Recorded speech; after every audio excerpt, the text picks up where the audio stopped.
Nasubukan mo na bang magluto ng kilayin? Kung hindi ba, para sa'yo ang video to. Dahil dito ay magluluto tayo na kilayin. Simulan na natin ating pagluluto. Papainit lang tayo dito ng mantika. At kapag uminit na ito, magsimula tayo mag-isa. Unang ilalagay ko nga dito itong ating pulang sibuyas. Hiniwa ko na ito ng maninipis sa haba. Susunod ko naman ilagay itong ating bawang. Sa bawang naman dinikdik ko lang ito sa hiniwa ng maliliit. Kapag lumabas ang aroma nito, ilagay na natin itong baga ng baboy. Ang ginawa ko lang dito sa baga ng baboy ay pinakuluan ko lang ito at hiniwa ng maliliit katulad na nakikita nyo. At this point nga ay igigisa natin to para mabawasan yung lansa nito. At maglalagay na din tayo dito ng mga pampalasa. Naglagay nga ako dito ng patis at naglagay na din ako dito ng dahon ng laurel para naman sa ating aromatics. Tuloy-tuloy lang tayo sa ating paghahalo hanggang sa matuyo ito katulad ng nakikita nyo. At kapag ganito na itsura ng ating baga ng baboy, pumuputok-putok na ito katulad ng naririnig nyo,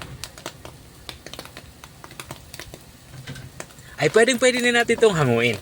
Kumuha na nga ako dito ng malinis na lagayan. At ang gagawin ko lang ay hanguin na natin itong ating naluto baga ng baboy. At once na nalipat na natin ito dito sa malinis na lagayan, tatabi muna natin ito. Sa kaparehong kawali nga, maglalagay ulit tayo dito ng kaunting mantika. Magigisa ulit tayo sa parting ito. Nang uminit na nga itong ating inilagay na mantika, ilalagay ko na itong ating natirang sibuyas. Ang gagawin lang natin dito ay igigisa lang natin ito hanggang sa malanta ito. Kapag nalanta na ito, ilagay naman natin itong ating natirang bawang. Katulad din sa sibuyas, igisa din natin to hanggang sa malanta ito. Kapag natusta na ito ng bagay, lumabas na ang aroma nito, ang gagawin ko naman dito ay ilalagay na natin itong ating karning baboy. Bali, ang ginagamit ko dito karning baboy, ito yung pre-cook. Ito yung pinakuluan ko na. Ginagawa ko to para mabilis ako matapos sa aking pagluluto. Dahil pinalambot ko na ito ng bagya. At habang iginigisa natin ito, maglalagay na din tayo dito ng mga pampalasa. Naglalagay nga ako dito ng black pepper powder. At susundan ko naman nitong ating dahon ng laurel. Mga 4 na pirasong dahon ng laurel yung aking inilagay dito. At para naman sa ating pampaalat, naglalagay ako dito ng patis. At para mas maging malinamnam yung ating nilulutong ulam, dagdagan ko na din ito ng Ajinomoto. Pero kung ayaw nyo ng Ajinomoto, pwede kayong gumamit dito ng Magic Sarap. At dito nga sa parting ito, lalagyan ko na ito ng suka. Ito na yung magiging sabaw niya.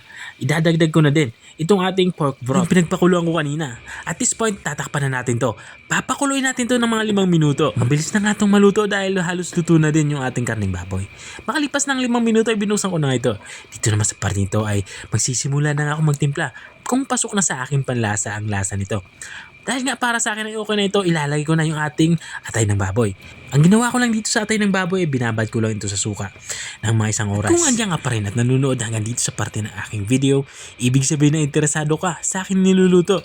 Baka pwede mo naman comment kung taga saan ka para alam ko kung hanggang saan umabot ang aking video. Balik tayo dito sa ating nilulutong ulam. At this point ay tinatakpan ko na ito.